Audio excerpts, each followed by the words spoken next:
নমস্কাৰ মাছ কেটা দেখি গমি পাইছে নিশ্চয় কি মাছ বনাবলৈ গৈ আছো আৰু মাছৰ দোকানখনৰ কাষতে আছিল খাকৰ দোকান এখন আৰু তাৰ পৰা লফা শাক এমুঠি আৰু চুকা শাক এমুঠি কিনি আনিলো যেহেতু গৰম দিন আহি আছে আৰু এতিয়া টেঙা শাক খোৱাৰ সময় আৰু লফা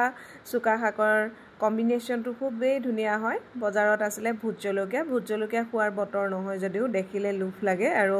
খাবলৈ ইমান বাৰু ভালো নহয় তথাপিতো কেঁচাকৈ খাম বুলি দুটা লৈ আহিলো আৰু শাকখিনি ধুই মেলি ধুনিয়াকৈ কাটি লৈছো কণবিলাহী দুটা মানো দুফাল কৰি লৈছো ইফালে মাছখিনি ধুনিয়াকৈ ধুই লৈছো খোল মাছ কিনি আনিছিলো বজাৰৰ পৰা ধুনিয়াকৈ ধুই তাক এতিয়া নিমখ হালধি অকনমান ৰেড চিলি পাউডাৰ দি খানি অলপ দেৰি মেৰিনেট কৰি থৈ দিম আৰু সাইডতে দেখিছে নহয় বিলাহী এটা আৰু বেঙেনা এটা গটিকে গমে পাইছে ৰেচিপি নিশ্চয় খাকৰ লগতে বিলাহী বেঙেনাৰ এখন পুৰা পিটিকাও হ'ব আৰু এখন কেৰাহী পাতি ললো কেৰাহীখন গৰম হোৱাৰ লগে লগে কেঁচা মিঠাতেল দিম আৰু মিঠাতেলখিনি গৰম হলে সেই মেৰিনেট কৰি থোৱা মাছ কেপিস দি দিম আৰু খোল মাছ ফ্ৰাই কৰিবলৈ এনেও ইমান টান নহয় আৰু বা লাগি নধৰে গটিকে গুটেই কেপিসে দি মই ভাজি লম আৰু দুপিস মান আধা ফ্ৰাই হওঁতে কাৰি থৈ দিম আৰু বাকি কেপিস মই ভালকৈ ফ্ৰাই কৰিম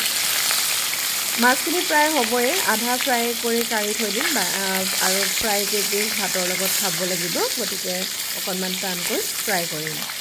মাছ কেপিস কাৰি লোৱাৰ পাছত সেইখিনি তেলতে মই শাকখিনিও ভাজিম গটিকে অকনমান তেল বেছিকৈ দিছিলো যাতে সেইখিনি তেলতে মই শাকখিনি ভাজিব পাৰো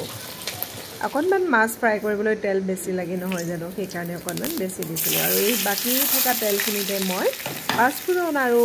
নহৰু দুফুটামান থেতেলিয়াই দি দিছো আৰু মই এনেকৈ শাক ভাজিলে পিয়াজ নিদো আপোনালোকে দিয়ে নি বাৰু জনাবচোন দেই মই নহৰু থেতেলিয়াই দিও সদায় আৰু এয়া শাকখিনি গুটেইখিনি দি দিলো বিলাহীৰ সৈতে আৰু এতিয়া লৰাই ভাজিম যেটো শাক ভাজিবলৈ বেছি দেৰি নালাগে ফটকৈ গলিয়ে যায় আৰু শাক গলাৰ পাছতে আসলতে নিমখ দিব লাগে নহলে প্ৰায় দেখা যায় যে শাকত আমাৰ নিমখ চুকা হয় নহয় জানো সেই কাৰণে মই শাকখিনি গলিবলৈ আৰম্ভ কৰাৰ পাছতে নিমখ দিও দুটামান কেঁচা জলকীয়াও ফালি দিছো আৰু জলকীয়া নহলে আঞ্জাখনৰ সোৱাদ নোহোৱা যেন লাগে কাৰণ অকনমান জ্বলা হলেহে খাই ভাল লাগে নহয় জানো বেছিকৈ দিয়া নাই বাৰু হালধি এচামুচ দি দিলো আৰু নিমখ আন্দাজ মতে দি দিলো আৰু প্ৰায় মোৰ শাকখিনি হৈয়ে গৈছে এয়া দেখিছেনে পুৰা গলি গৈছে কলপাত আছিল এখন কলপাতখনে ঢাকুন মাৰি দি দিলো আধা ঘণ্টা মানৰ ভিতৰত তৰকাৰীখন আসলতে হৈ যায় শাকখিনি গলি যোৱাৰ পিছত মই মাছ কেপিস দি দিলো আৰু মাছ কেপিসৰ লগত অকনমান লৰাই এতিয়া গৰম পানী দি দিলো আন্দাজ মতে আৰু গৰম পানীখিনি দি 15 মিনিট মান উতলালো হৈয়ে গল এতিয়া গৰম ভাতৰ লগত ধুনিয়াকৈ পৰিবেশন কৰিলো বেঙেনা বিলাহীৰ পিটিকা পিয়াজ আৰু জলকীয়া দিয়া আৰু লগতে আছিল ভুট জলকীয়া নেমু আৰু অফ কোৰ্স আমাৰ খাকৰ আঞ্জা খোল মাছৰ লগত খোল মাছৰ টেঙা আঞ্জা গটিকে এনেকৈ ধুনিয়াকৈ দুপৰীয়াৰ ভাত খাজ খালো